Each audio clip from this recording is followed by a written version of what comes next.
Hello friends, आप लोग को MG24 क्लासेस में स्वागत है। आशा है कि आप लोग अच्छे से होंगे। तो ये आप लोग का चल रहा है डिप्लोमा फर्स्ट सेमेस्टर का मैथ। ये आप लोग को क्लास वीक में 3 डेज मिलता है MWF में। ठीक है, 3 बजे के बाद वीडियो अपलोड हो जाता है। और ठीक इससे पहले आप लोग को डिटर्मिनेंट पढ़ाए थे। डिटर्मिनेंट पढ़ाने से पहले आप लोग को मैट्रिसेस का कुछ बेसिक नॉलेज दिया गया था और डिटर्मिनेंट्स में आप लोग को पढ़ा चुके हैं। क्रेमर्स रूल भी बताए हैं और बोले थे कि जिनसे अगर कोई क्वेश्चन नहीं बनता है तो हमारा व्हाट्सएप ग्रुप में आप भेज सकते हैं और वीडियो के अंत में हम लिंक में डाल देते हैं व्हाट्सएप ग्रुप का लिंक। तो ऐसा कोई क्वेश्चन नहीं भेजा गया था, यानी आप लोग सभी लोग बना लिए होंगे क्वेश्चन जो वीडियो देखे हैं। तो चलिए आज का क्लास स्टार्ट करते हैं। मैट्रिक्स के बारे में जानते हैं, फिर मैट्रिक्स खत्म करने के बाद हम लोग स्टार्ट करेंगे ट्रिग्नोमेट्री, यानी चैप्टर बाय चैप्टर आप लोग को खत्म करवाया जाएगा।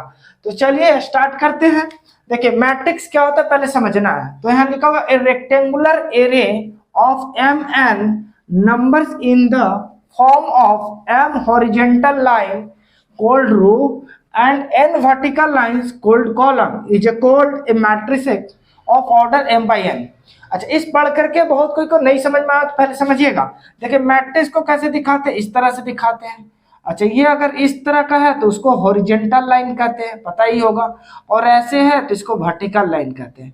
तो हॉरिजेंटल लाइन जितना जाएगा उतना रो कहलाएगा और वर्टिकल लाइन जितना जाएगा उतना कॉलम कहलाएगा। तो अगर मान लीजिए कि आपके पास कोई मैट्रिक्स दिया हुआ है जैसे 2 3 5, तो ये आपके पास पहला, अगर यहाँ 3 0 7 है तो इस तरह आप देखिए कितना रो गया, एक रो, ये 2 रो, तो 2 हो गया आपके पास रो, तो इसको क्या कहेंगे, 2 हॉरिजॉन्टल लाइन, तो 2 रो। वर्टिकल लाइन कितना, 1 2 3, तो 3 वर्टिकल लाइन है तो 3 कॉलम। और इसी को हम कैसे दर्शाते हैं, m by n में, यानी पहले रो को दर्शाएंगे फिर कॉलम को दर्शाएंगे। ठीक है। अच्छा, जिनको नहीं समझ में आया फिर से देखिएगा। जैसे अगर मान लीजिए कोई मैट्रिसेस दिया जा रहा है आपके पास 3 0 9 8 7 ऐसे करके 6 5 4 3 2 -6 2 5 8 9। अब इसमें देखिए पहले रो फिर कॉलम, पहले रो फिर कॉलम। तो रो लाइन देखिए कितना, एक लाइन है, ये 2 लाइन, ये 3, तो 3 को रो हो गया। कॉलम कितना, 1 2 3 4 5, तो 5 को कॉलम हो गया। तो 3 बाई 5 का मैट्रिक्स है। ठीक है। तो ही बोला जा रहा है कि रेक्टेंगुलर एरे, मतलब एक रेक्टेंगुलर भी हो सकता है, आगे जाकर के स्क्वायर पढ़ेंगे। स्क्वायर किसको कहते हैं, डिटर्मिनेंट बता सके थे कि जितना रो उतना कॉलम होगा, उसी को स्क्वायर मैट्रिक्स कहते हैं। तो rectangular array of m by n number, यानी m by n नंबर का होगा, इसी को m कहा जाता है, इसी को n कहा जाता है। In the form of m horizontal lines, m क्या कहला रहा, हॉरिजॉन्टल लाइंस। ठीक है, कॉल्ड रो, हॉरिजॉन्टल लाइन को क्या कहते हैं, row. And n vertical lines, n क्या है, वर्टिकल लाइंस है। ठीक है, उसको कॉल्ड कॉलम, उसको क्या कहते हैं, column. Is called a matrix, इसी को क्या कहा जाता है, मैट्रिक्स का साइन है। तो ये मैट्रिक्स कहा जाता है of order m by n। m by n कहने का मतलब it written as m by n, it is written as m by n। इसको कैसे दिखाते हैं, m by n में। अब इसी चीज को हम करके दिखा देते हैं कि रो आपके पास कितना होना चाहिए, m होना चाहिए, और कॉलम कितना होना चाहिए, n होना चाहिए। तो हम देखते हैं, एग्जाम्पल एक ले लेते हैं। मान लीजिए कि आपके पास ये पहला रो है, ये दूसरा रो है, ये तीसरा रो है। उसी तरह आपके पास यहाँ पर आपके पास mth रो बोला, रो कितना, mth, तो हम इसको यहाँ पर am दिखा दिए। ठीक है। अच्छा, ये पहला कॉलम, अगर देखिए पहले रो, इस चीज को ध्यान में रखना आपके पास, जैसे aij है तो पहले रो फिर कॉलम, ये फिर क्या होगा, कॉलम होगा। ठीक है, पहले रो फिर कॉलम। तो ये आपके पास पहला रो, दूसरा रो, तीसरा रो, इसी तरह mth रो आया। अभी पहला कॉलम, ये पहला कॉलम चल रहा, यानी A11 मतलब first row first column, A21 पहला रो, दूसरा रो पहला कॉलम, A31 मतलब तीसरा row first column, mth M1 तो यानी m रो 1 कॉलम। अब यहाँ पर कहे तो A12 मतलब पहला रो दूसरा कॉलम। ठीक है, फिर यहाँ पर आपके पास रहेगा तो 22 यानी दूसरा रो दूसरा कॉलम, तीसरा रो पहला कॉलम, 31 मतलब तीसरा रो पहला कॉलम। उसी तरह यहाँ पर आएगा तो क्या आएगा, यहाँ पर क्या आएगा, M2 आएगा। क्या आएगा, M2 मतलब mth रो दूसरा कॉलम। फिर यहाँ पर आएगा A13 A14, इसी तरह सिमिलरली जाएगा तो A1n आएगा। क्या आएगा, 1n आएगा। क्यों आएगा सर, क्योंकि ये पहला कॉलम सेकंड वाले को क्या दर्शाते हैं, जे वाले को क्या दर्शाते हैं, कॉलम दर्शाते हैं।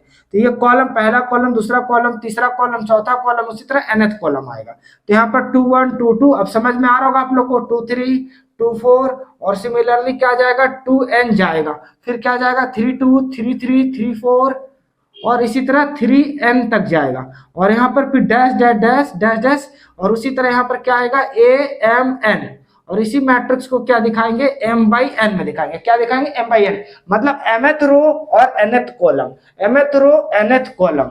ठीक है, इसी चीज को ऐसे दिखाते हैं। अगर जैसे बोला जाए आपके पास क्या है A54 है तो पांचवा रो चौथा कॉलम, अगर यहाँ पर कह दिया 3 2 तो तीसरा रो 2 कॉलम, इस तरह से। ठीक है, अगर मान लीजिए यहाँ पर 2 3 बोला तो दूसरा रो तीसरा कॉलम। ठीक है, तो हम कुछ क्वेश्चन को भी लेकर के आएंगे, आपको समझना है पहले। जैसे अगर एक और एग्जांपल, अगर मान लीजिए कि यहाँ पर ये आप लिख लीजिएगा, आप इसे स्क्रीनशॉट ले लें। अगर यहाँ 3 5 - 7 है, 2 6 8 है, अब इसमें रो कितना है तो 2 रो है, कॉलम कितना है तो 3, तो 2/3 का मैट्रिक्स है, तो आप इसे स्क्रीनशॉट ले लें। अब देखिए क्वेश्चन लेकर के आए 1, लिखा हुआ A 2 3 7 5 4 6 3 2 1 5 9 -6, ये मैट्रिक्स में दिया हुआ है। अभी फाइंड करना, आपको निकालना है the number of row in A, यानी A मैट्रिक्स में रो कितना है। तो आप देखिए रो कैसे गिनेगा, फर्स्ट रो किसको कहते हैं, यानी हॉरिजॉन्टल लाइन को, तो हॉरिजॉन्टल मतलब ये 1 है, ये 2 और 3, तो नंबर ऑफ रो कितना हो गया 3 हो गया।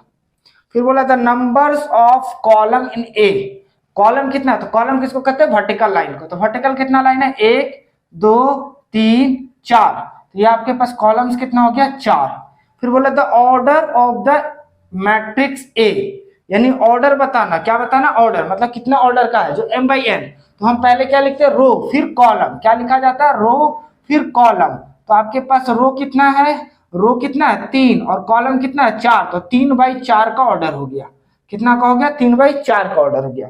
The number of all integers in A, integers मतलब कितना एलिमेंट है A में, तो अब एलिमेंट जैसे देखिए 1 2 3 4 5 6 7 8 9 10 11 12 है, तो आपको इस तरह गिनना नहीं है, आपको समझिएगा, इसका ऑर्डर आप पता कीजिए, तो ऑर्डर पता किया 3 4, तो 4 3 कितना हो गया 12, तो ये 12 एलिमेंट होगा। जितना ऑर्डर रहता है उसी का आप मल्टीप्लाई कर दीजिए, उतना ही आपके पास इसमें एलिमेंट होगा। ठीक है, अब बोला जा रहा है लास्ट में द एलिमेंट्स A13 कहने का मतलब क्या हो जाएगा, A13 कहने का मतलब क्या, पहला रो तीसरा कॉलम, तो पहला रो आप पकड़िए ये है, और तीसरा कॉलम तो कौन सा तीसरा कॉलम ये है, तो यानी A13 कितना हो गया 7, ध्यान से सुनिएगा। फिर क्या है A24 मतलब क्या हो गया सेकेंड रो फोर्थ कॉलम, तो सेकेंड रो ये हो गया, और फोर्थ कॉलम कौन सा हो गया ये, देखिए आपके पास सेकेंड ये वाला आया और फोर्थ ये आया, तो दोनों में कॉमन क्या मिल गया 2, तो आंसर क्या हो गया 2 4 में 2 हो गया। ठीक है, अच्छा फिर आपके पास यहाँ पर क्या है 3 2 है, यानी third row second column, third row second column, तो थर्ड रो यही है और सेकेंड कॉलम कौन सा ये वाला, तो क्या आ जाएगा 5 आ जाएगा। अच्छा अगर मान लीजिए कि A33 है, तो मतलब थर्ड रो 33 मतलब third row third column, third row यही है थर्ड कॉलम ये है, तो क्या आ जाएगा आपके पास 9, तो ये आपका पास एलिमेंट हो गया। अगर माना जाए आप लोग को बोला जाए कि A14 बताना, क्या बताना है 14, यानी पहला रो चौथा कॉलम, तो पहला रो ये हो गया फोर्थ कॉलम ये हो गया, तो 5 आंसर हो गया। तो ये आपके पास एक छोटा सा क्वेश्चन लेकर के आए थे, आप इसे स्क्रीनशॉट ले लें। सेकेंड क्वेश्चन बोला जा रहा है construct a 3/2 matrix whose elements are given by, एक आपको मैट्रिक्स बनाना है जिसका आपके पास क्या है 3/2 का, मतलब 3 रो होना चाहिए 2 कॉलम, पहले रो फिर कॉलम, 3 रो होना चाहिए 2 कॉलम, जो आपके पास रूप क्या दिया AIJ I + 2J, मतलब A11 A12 ऐसे करके। तो हम देखिए सॉल्यूशन में सिर्फ ये लिख दिए, बाकी समझाते हैं आपको। A3/2 मतलब A3/2 matrix has 3 row and 2 columns, क्या है 2 कॉलम्स है। तो अब वो मैट्रिक्स कैसे कंस्ट्रक्ट करना है, तो मान लेते कि लेट A आपके पास रो कितना होना चाहिए 3 होना चाहिए, तो 3 रो मान लीजिए कि रो A1 A2 A3 3 रो हो गया, कॉलम कितना होना चाहिए 2, तो आप A1 A12 2 कॉलम हो गया, A21 A22 और A31 A32। अब आपके पास ये 3/2 का मैट्रिक्स कंस्ट्रक्ट करना है, मतलब 3 रो 2 कॉलम। फिर से समझिएगा, जैसे आपके पास पहले 3 रो है तो आप 3 रो दिखा दिए A1 A2 A3, अब आपके पास कॉलम 2 है तो A11 A12, फिर उसी तरह आप अरेंज कर लीजिए, तो 3/2 का मैट्रिक्स हो गया ये। अब आपको देखिए निकालना क्या दिया हुआ AIJ, आप लिख सकते हैं वेयर AIJ इक्वल टू क्या आपके पास I + 2J है, ठीक है। अब पहले आप क्या निकालिएगा, यहाँ देखिए क्या दिख रहा है A11, तो I के जगह पे 1 और J के जगह पे भी 1 डालिएगा। तो I के जगह पे 1, प्लस का साइन है तो प्लस 2 इंटू J के जगह पे क्या रखिएगा 1, तो 2 गुना 1 तो 2, 2 और 1 कितना हो गया 3। ठीक है, फिर अगला क्या है A12, तो A12 रखिएगा, तो I के जगह पे कितना रखिएगा 1, प्लस है तो प्लस 2 इंटू J के जगह पे 1। ठीक है, सॉरी देख J के जगह पे क्या है 2, तो 2 रखिएगा, तो 2 दूनी 4, 4 और 1 कितना हो जाएगा 5। फिर क्या निकालना है आपको, A21 है, तो 21 मतलब I के जगह पे क्या है 2 और J I J, तो I के जगह पे 2 रखिएगा, तो यहाँ पर कितना हो गया 2, प्लस का साइन है तो प्लस, फिर 2 इंटू J के जगह पे 1, तो कितना हो गया 2 एकम 2, 2 2 कितना हो गया 4। फिर क्या लीजिएगा 2 2, देखिए यहाँ पर इसलिए लिख देते हैं कि आपको इजी पड़े, 2 2 लीजिएगा, तो I के जगह पे कितना 2 प्लस 2 इंटू J के जगह पे 2, तो 2 दूनी 4, 4 2 कितना हो गया 6। फिर अगला क्या है 31, A31 लीजिएगा, तो I के जगह पे कितना लिखना है 3, जो यहाँ पर है आपके पास, प्लस 2 और J के जगह पे कितना लिखना है 1, तो 2 गुना 1, 2 और 3 कितना हो गया 5। अच्छा इसका स्क्वायर रहेगा तो आपको स्क्वायर चढ़ाना, जैसा क्वेश्चन रहेगा 3 2, तो I के जगह पे कितना लिखिएगा 3 प्लस 2 इंटू J के जगह पे 2, 2 दूनी 4, 4 3 कितना हो गया 7। तो ये आपके पास टोटल एलिमेंट 3 2 तक आ गया, जो है वही चीज। अच्छा अब क्या लिखिएगा, देयरफॉर मैट्रिक्स, अब आपके पास देयरफॉर जो मैट्रिक्स माने A इक्वल टू A11, तो A11 क्या लाए हैं आप 3 लाए हैं। फिर आपके पास A2, देखिए यहाँ पर हम लिख देते हैं, आपके पास A मैट्रिक्स क्या हो जाएगा A11, तो A11 क्या है 3, A12 की जगह पे क्या है 5, A21 है यहाँ पर, तो 21 क्या लाए हैं 4, और 22 कितना लाए हैं 6, और आपके पास 31 कितना है 5, 32 कितना है 7। तो ये आपके पास 3 रो हो गया और 2 कॉलम हो गया, तो ये आपका आंसर आ गया। तो आप इसे स्क्रीनशॉट ले लें। अब देखिए थर्ड क्वेश्चन बोला जा रहा है कि इफ ए मैट्रिक्स है 12 एलिमेंट्स, अब एक मैट्रिक्स में 12 एलिमेंट्स है, what are the possible order it can have. अब क्या क्या ऑर्डर हो सकता है पॉसिबल, ठीक है। तो ऑर्डर करने मतलब जैसे m/n ऑर्डर लिखते हैं, यानी 2 रो 3 कॉलम, 3 रो 2 कॉलम, 4 रो 2 कॉलम, ऐसे करके उस तरह। तो अब इसी को हम सॉल्यूशन में लिख दिए लिखने वाला।